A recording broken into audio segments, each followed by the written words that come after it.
Hey guys, welcome to my new series, Property Talks with Eugen Tan.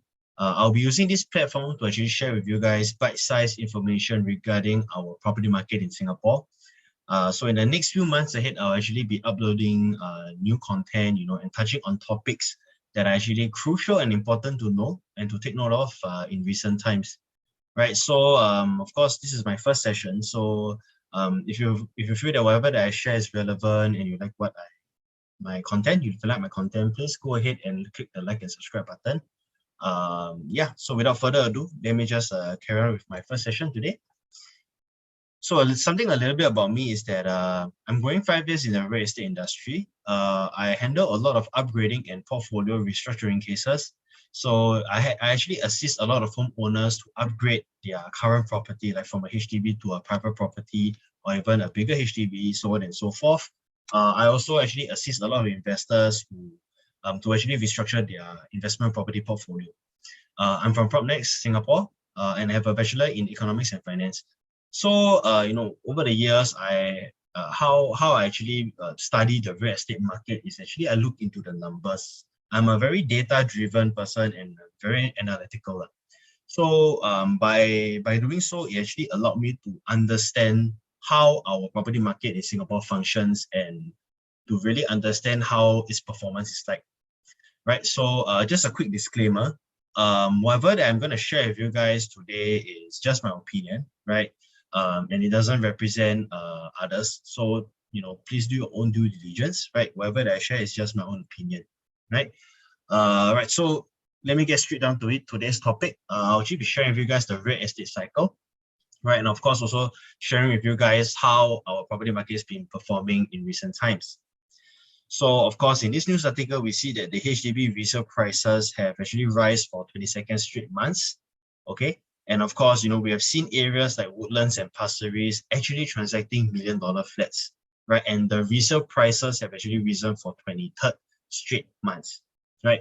But of course, these million-dollar flats those are your bigger flats, are your executive apartments, your executive maisonets, and also those jumbo flats. Right. So the thing is that, I think everybody knows that the HDB market has been performing superbly well and the market is very, very hot, right? And the prices have been, at an all-time high and it's been increasing. But to really understand and go into depth to see how our HDB market has been performing, we really need to go in depth and understand and see the resale transaction volumes, right? So this graph actually shows you the resale transaction volumes for HDB, right? So this is where we are right now in Q1 2022. Pardon if my handwriting is a little bit off. Yeah, we're actually sitting at about 6934, right? As compared to 2021, third quarter and fourth quarter, we are at about 8,000 in the third quarter of 2021, right? And about almost 8,000, 7,940 in the fourth quarter of 2021. So when we look at this graph, what can we actually translate the data into? Right, we can see that it's for sure, right? It's a decline. There is a decline in terms of the transaction volumes. But when there's a decline in the transaction volumes, what does that tell us? It tells us that actually the demand is slowing down, right? Because less units being transacted equates to actually demand slowing down, right? So what happens when your demand actually slows down, right? Actually, the price will actually also start to slowly slow down, right? Now, as we can see from this newspaper article, we can see that the HDB resale prices rise at a slower pace. So it's not saying that the prices have actually drastically dropped or whatsoever. It's just that because there's a slowdown in the demand, right? And the transaction volumes have been slowing down. So that's why in terms of the price point wise, it's actually been increasing at a slower pace as well, right? As we can see from here, right? The HDB resale prices rise at a slower pace of 2.4% in Q1. Right. So the thing is this, you see, when your demand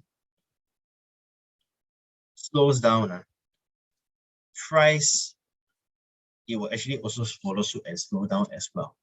Right. So because you have to understand that in Singapore, right, our property market is heavily dependent on this thing called demand and supply. Right. So if we apply basic economics and we understand, right, like how demand and supply works, when my demand falls, my price will actually also fall. right? So the thing is that right now what we're looking at is demand is slowly coming down. The price point wise, the growth is actually also slowing down, right? So how does the HDB market actually impact the rest of the property market in Singapore, like your private properties and so on and so forth? Let's have a look, right? We see that it was reported that Singapore's private home sales, private home price growth sales slow sharply in Q1, right? So this means to say that in terms of private property, the price growth is also slowing down, correct? And then we see that and even though it's actually slowing down, the price wise is actually also growing. Hang on, I think there's some lag. Yeah, okay. So you see that even though that the growth is slowing down, the prices are actually still increasing for 22nd straight months, right? So when we look back, HDB, what happened, right? Because there's a slowdown in the demand, price slowdown, and then shortly after, the newspaper also reported that, right? Newspaper also reported that the price rise at a slower pace, right? And thus, this impacts the private property sector as well, right? Causing the price growth to slow down sharply in Q1, right? Even though there is price increase for 22 straight months in May, right? So the thing is this, let's look at the transaction volumes for private properties as well. What is the situation like? Right, we can see that the resale transactions for private properties have actually also seen a decline. This is where we are right now, Q1 in 2022 at 3377, right? Coming down from 4,748 in the fourth quarter of 2021 and 5,362 in the third quarter of 2021, right? So from 5,000 plus, we dropped down to 4,000 to about 3,000 plus now. So what is the reason of this decline, right? It's actually all interlinked, right? When your HDB slows down, your resale side will also slow down, right? Why is that so? So this is the real estate cycle, which I'll actually be sharing with you. Why is it that everything is interlinked, your HDB to your private property? Why is everything interlinked? So let me explain. So this real estate cycle can actually be broken out into, I would say, 5 phases. But it's just a scenario just to share with you guys. Yeah. So you see, when we talk about real estate in Singapore, whenever you have buyers in the market, you definitely have sellers as well, right? So when there's a buyer, there's a seller. Let's say a buyer buys a HDB from a HDB seller, right? A buyer is formed, a seller is created, right? So when the buyer buys from the seller, the HDB seller will then have to buy, right? They can either buy back a HDB, a bigger size HDB, or they can actually upgrade to a private property, right? They can upgrade to a bigger HDB or a private property. So they have choices. Now, when this happens, at any one point of time, there's definitely going to be more than one buyer, right? Can't only be the whole market one buyer. So there's definitely going to be more buyers. So different buyers, different sellers have different options, right? Then when you do that, when you look at phase 3, if let's say the HDB seller sells the HDB and buys a private property, then a private property seller is created. So when the private property seller sells, they have to buy. Hence, a buyer is being created, right? They can either go to a bigger HDB, they can either go for a bigger HDB, a bigger private property, or even a landed property, right? And then so on and so forth. More and more sellers are being created. When they become sellers, they will naturally become buyers as well. So the whole cycle repeats.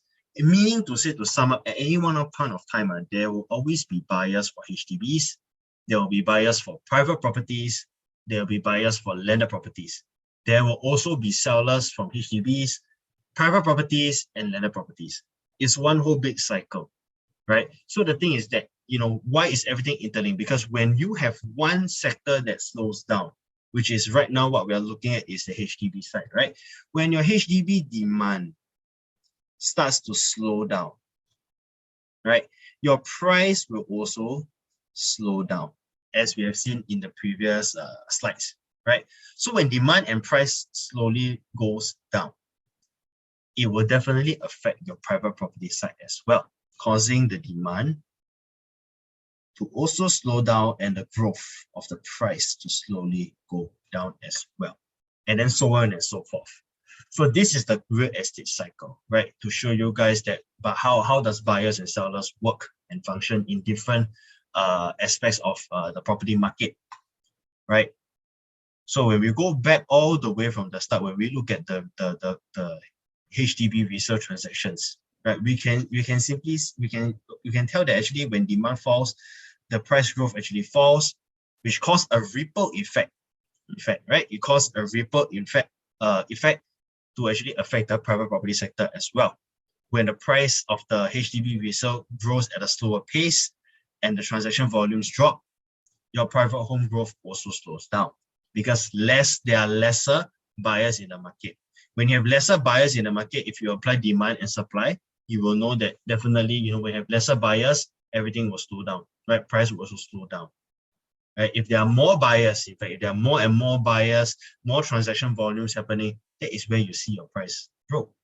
Right? So when we come back to this graph as well, we see that actually in the year 2020, right, the HDB market was performing superbly well from actually 2020, right? We see that in terms of the transaction volume, we actually shoot up right over here, right? We shoot up right over here, and then we see that, second quarter to third quarter of 2021, the property transaction volumes for your HDB resale sector has actually went up from 7,000 all the way up to about 8,400, right? And then slowly it declined. So all this time, the property prices has been moving upwards, but the growth right now is still increasing, but it's just at a slower pace, right? And that causes a ripple effect, right? Which causes your private properties transaction volumes to go down as well because there are lesser buyers, right? Lesser buyers in the market because of the HDB side, right? So everything is all interlinked. Right, from your HDB, it causes a ripple effect of your private property as well. Right, so this is the real estate cycle. So I think this actually concludes my sharing session for today, explaining what is the real estate cycle, and I hope I gave you guys some good insights on how our property market has been performing in recent times for your HDB sector and of course your private property sector as well. Stay tuned for my next video. I'll actually be sharing with you guys the aftermath, right? What can we actually expect, from this situation that we're facing right now? What can we expect, and what can we actually do? What are our options? So, hope you guys like the video, right? If you guys want to contact me directly to find out more information, feel free to contact me. My number is over here, 83239108. I hope you guys like the video, right? Please like and subscribe, and stay tuned to my new video, which will be coming out very, very soon. All right. Thank you so much, guys. Thank you.